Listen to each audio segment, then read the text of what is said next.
माधव कहते हैं, किसी जीव को कष्ट देखकर आप मुझे खुशी नहीं देख सकते हो। श्री कृष्ण जगत के स्वामी हैं, वह कण कण में निवास करते हैं। छोटे से छोटे जीव के हृदय में ईश्वर का वास होता है। उस जीव को कष्ट का अनुभव होना ईश्वर को कष्ट का अनुभव कराता है। अर्थात किसी जीव को कष्ट देकर आप ईश्वर को खुश नहीं देख सकते हैं। वह दिन मत दिखाना कान्हा कि हमें खुद पे गुरूर हो जाए। रखना अपने दिल में इस तरह कि जीवन सफल हो जाए। जो कृष्ण को दास हो जाता है वो अपने आराध्य से ऐसे दिन न दिखाने की कामना करता है जिससे उसमें कभी गुरूर आ जाए। वह तो अपने कृष्ण का सेवक बनकर ही जीवन सफल बनाना चाहता है। जो हुआ अच्छा हुआ, जो होगा अच्छा होगा। स्वयं को मुझ पर छोड़ दो, कर्म पर ध्यान दो। कर्म ऐसा जो स्वास्थ्य रहित पाप रहित हो। कृष्ण अपने भक्तों को कर्म का मार्ग दिखाना चाहते हैं। वह कहते हैं अपने कर्म समाज के प्रति और मानव कल्याण के प्रति केंद्रित करते हुए करो,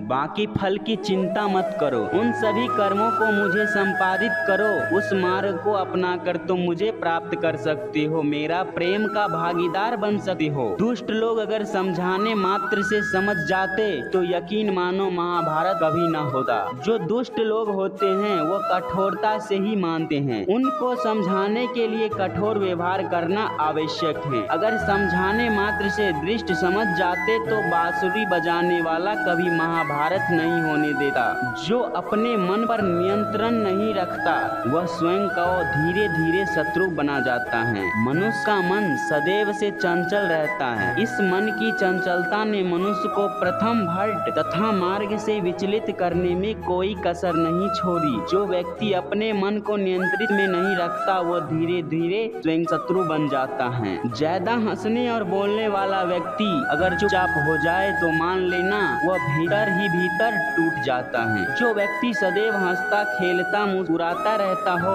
अगर वह अपने स्वभाव से भिन्न हो जाए, अदार्थ चुप गुमसुम उदास रहने लगे तो समझ जाना उसके हृदय में एक पीड़ा है। उस पीड़ा ने उसको कमजोर बना दिया है। जिस व्यक्ति के पास संतुष्टि नहीं है उसे कितना भी मिल जाए वो असंतुष्ट ही रहेगा। जिस व्यक्ति के पास संपूर्ण धन दौलत वैभव सब है मगर सृष्टि नहीं है, उस धन दौलत का कोई अर्थ नहीं, वह सदैव असंतुष्ट ही होगा। जिसके पास संतुष्टि है वह थोड़े में भी संतुष्ट है। जिंदगी में सदैव अवसरों का आनंद लेना चाहिए लेकिन किसी के भरोसे को तोड़कर नहीं। जिंदगी में भरोसा एक ऐसी चीज है जिसे प्राप्त करना वर्षों की मेहनत के समान है। फिर भी यह प्राप्त हो या नहीं भाग्य पर निर्भर करता है, किंतु भरोसे को तोड़कर पूर्णतः प्राप्त करना यह संभव नहीं है। इसीलिए जिंदगी में अवसरों का आनंद सदैव ले लेकिन भरोसे को नहीं टूटना चाहिए। प्रेम में कोई वियोग नहीं होता,